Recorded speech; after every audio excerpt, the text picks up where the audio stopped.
Hey there, truth seekers. Welcome to episode 165 of the Bible Difficulties and Answers podcast. I'm your host, Lance Smith, and today we're strapping on our hiking boots for a trek up Mount Sinai to wrestle with a question that's got more twists than a desert trail. Exodus 24:10, can God be seen? Have you ever wondered if anyone could actually lay eyes on the Almighty? What would it look like to stand in God's presence? And how do we square that with verses saying no one can see God and live? This one's a real head scratcher, folks, and it's not far off from last week's dive into God's presence. So I'm keeping it curious, conversational, and maybe a tad cheeky, but I'm also hunting for a fresh angle to keep you glued to your headphones. So grab your coffee, your Bible, and let's chase this divine mystery like it's a treasure map in the sands of Mount Sinai. We're zeroing in on Exodus 24:10 in the New Living Translation. Here's what it says. There they saw the God of Israel. Under his feet there seemed to be a surface of brilliant blue lapis lazuli, as clear as the sky itself. Okay, full disclosure, I got a few messages about mispronouncing words last week, and this, lapis lazuli, was one of the culprits. Okay, moving on. If that verse doesn't make your eyebrows shoot up, check your pulse. They saw the God of Israel. Now, hold the phone. Didn't God tell Moses in Exodus 33:20, you may not look directly at my face, for no one may see me and live? And doesn't John 1:18 say, no one has ever seen God? So what's going on here? Did Moses and his crew get a VIP pass to the divine throne room? Or is there more to this story? Let's unpack this like a Bedouin's tent and figure it out.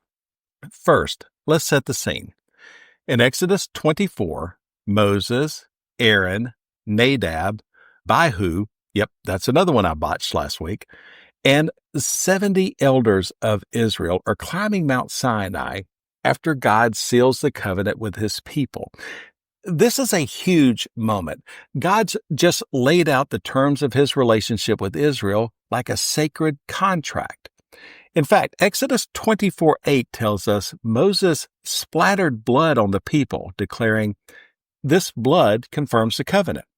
Now, God's inviting the big shots up the mountain for a divine meet and greet. They get up there and boom, they see the God of Israel. But here's the kicker. The text doesn't paint a full-on portrait of God. There's no glowing eyes, no flowing beard, no heavenly snapshot. Instead, it zooms in on what's under his feet, a surface of brilliant blue lapis lazuli, as clear as the sky. Then in verse 11, they eat and drink in God's presence and live to tell the tale. That's massive because getting that close to God's holiness is usually like strolling into a spiritual blast furnace. So what did they actually see? Was it God in all his glory or something else? Let's dig into the text like archaeologists. The New Living Translation said they saw the God of Israel, but the focus is on this lapis lazuli pavement, and it's a clue. Lapis lazuli is this stunning blue stone, prized in the ancient world, often tied to royalty and divinity. The description, as clear as the sky itself, screams majesty, transcendence, something out of this world. It's like the Bible saying, hey, they saw something of God, but not the whole shebang.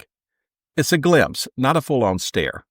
And the fact that they're chowing down afterward without being zapped into oblivion tells us this was a crafted glimpse, a divine sneak peek, not the unfiltered reality of God's essence. Now, this question, can God be seen, is a classic Bible difficulty, and it's one the Big Book of Bible Difficulties by Norman Geisler and Thomas Howell tackles head on. They point out that God's full essence can't be known directly in this life.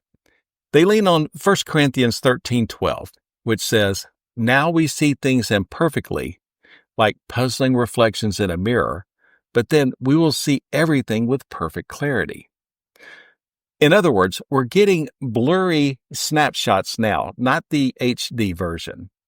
They also cite Romans 1:20, which says God's invisible qualities are seen through creation, and John 1:18, which doubles down.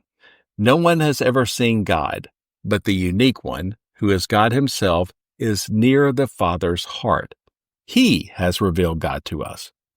Okay, the big reveal comes through Jesus, who says in John 14:9, anyone who has seen me has seen the Father.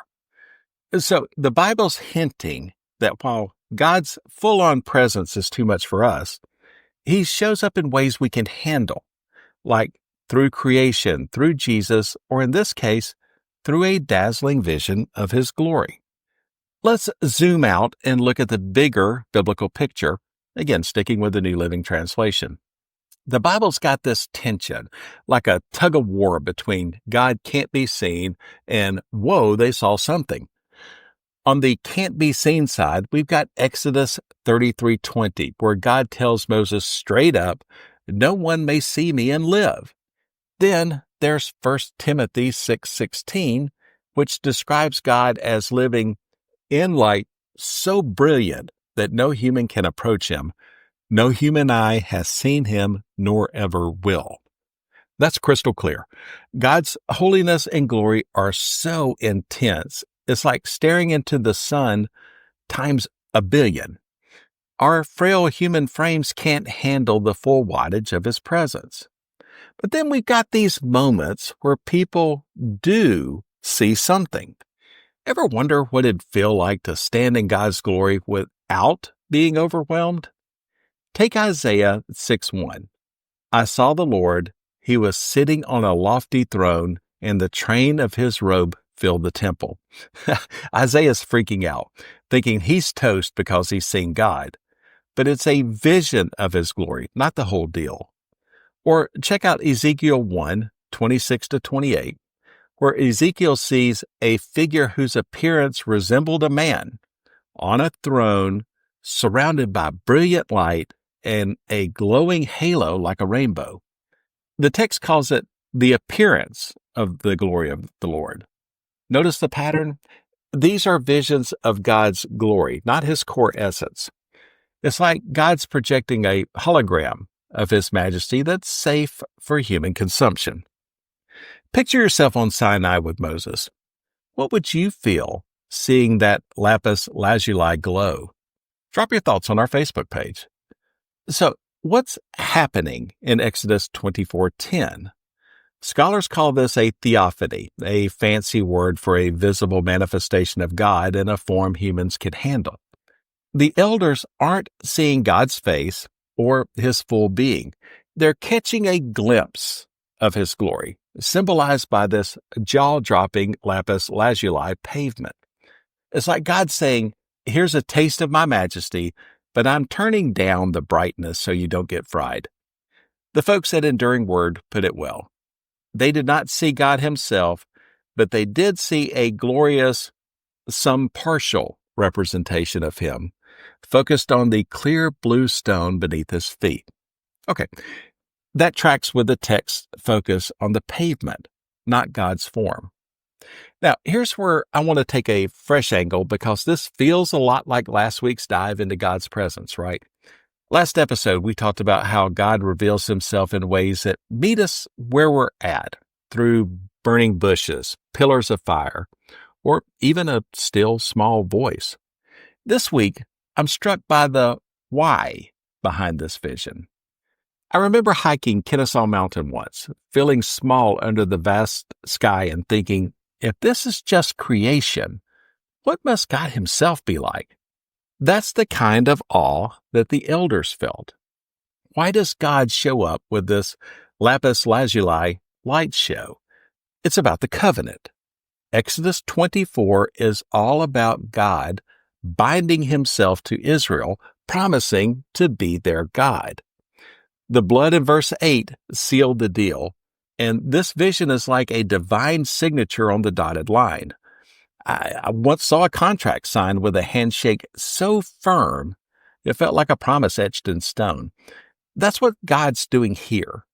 sealing his covenant with a vision.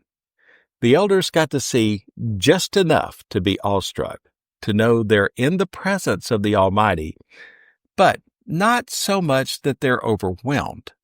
It's God meeting them in the middle, like a good friend who knows how much coffee you can handle before you start shaking. Let's pull in some wisdom from our sources to flesh this out. The folks at Bible Ref note that this vision is about God's transcendence. They write, the description of the brilliant blue pavement emphasizes the mystery and majesty of God's presence rather than a physical form. Okay, that's spot on. The focus on the lapis lazuli isn't random. It's a symbol of heaven, of royalty, of something beyond human experience. Meanwhile, Aish offers a cool Jewish perspective, pointing out that this vision was a unique privilege for the elders, tied to the covenant's confirmation. They argue it's less about seeing God's essence and more about experiencing his reality in a way that seals the deal for Israel. Now, here's a pull quote from Precept Austin that nails it.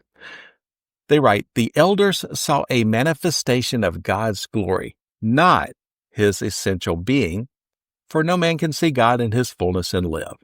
Okay, that's the heart of it. This wasn't God in his unfiltered glory. It was a crafted glimpse, like a movie trailer that teases the big picture without showing the whole film. And the fact that they eat and drink afterward, that's huge. In the ancient world, sharing a meal was a sign of covenant, of relationship. God's not just showing off, he's inviting them into communion, saying, we're in this together. Hey, skeptic, sipping that latte, raising an eyebrow. You're thinking, Lance, this sounds contradictory. A fair point, but the Bible's showing layers. Think of the sun. You can't stare at it without going blind, but its light reflects in a lake. That's the elders seeing God's glory in Exodus 24:10, not his essence. John 1:18 and 1 Timothy 6:16 talk about his unfiltered, full-on God, his face, which is too much for us mortals. But God, in his mercy, gives us glimpses through theophanies, through creation, and ultimately through Jesus, who bridges the gap. Speaking of Jesus, let's tie this to the New Testament because that's where the puzzle pieces click. John 1:18 says, Jesus, the unique one, reveals God to us. In John 14:9, Jesus tells Philip, anyone who has seen me has seen the Father. Jesus is the ultimate theophany, God in human form, making the invisible visible in a way we can grasp.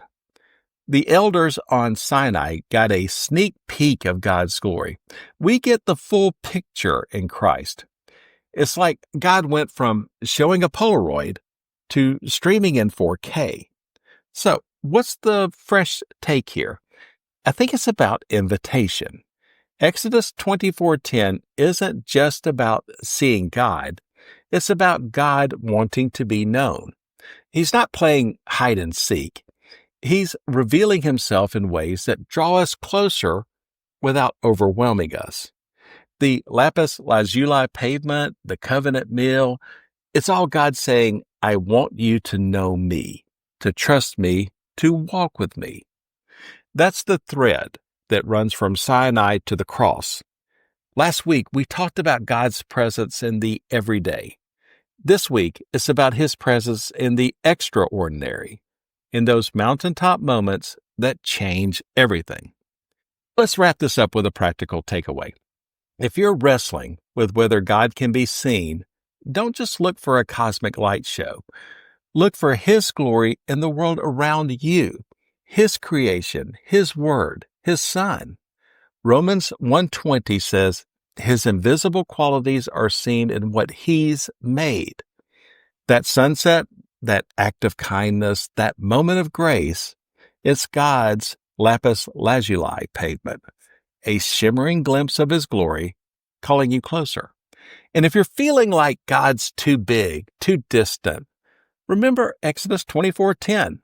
He showed up for Moses and the elders in a way they could handle, and he'll do the same for you. That's it for episode 165, folks. Join me next Friday when we tackle Exodus 25:18. If it's wrong to make graven images, why did God command Moses to make one? It's going to be a wild ride, so don't miss it. Hit up our Facebook page, shoot us an email at BibleDifficultiesAndAnswers@gmail.com, or drop a review on Apple Podcasts, Spotify, YouTube, or Podbean. All our episodes are waiting for you at BibleDifficultiesAndAnswers.podbean.com. Keep digging, keep questioning, and keep seeking the truth. I'm Lance Smith, wishing you good luck, good health, and God bless. So long, everybody.